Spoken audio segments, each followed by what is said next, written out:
la lignée messianique provient de conversion, Ruth.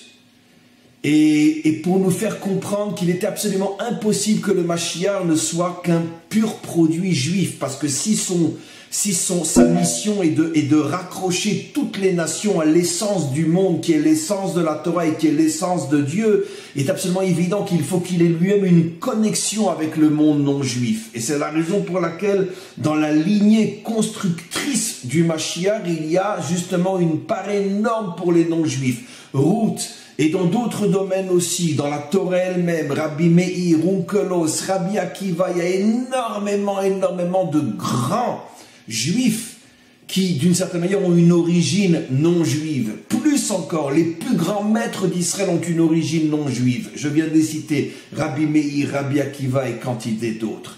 Parce que la finalité, donc qui est le projet messianique, est une finalité universelle.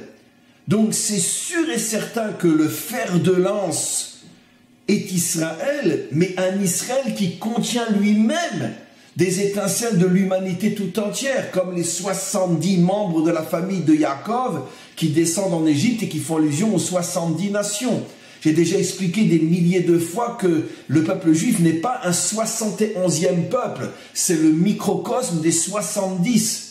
Et à combien plus forte raison que la lignée messianique contient le monde non juif par le biais des conversions qui nous montrent bien que finalement, oui, il y a dans le Mashiach du juif et du non-juif en même temps pour qu'il puisse justement réparer l'humanité tout entière.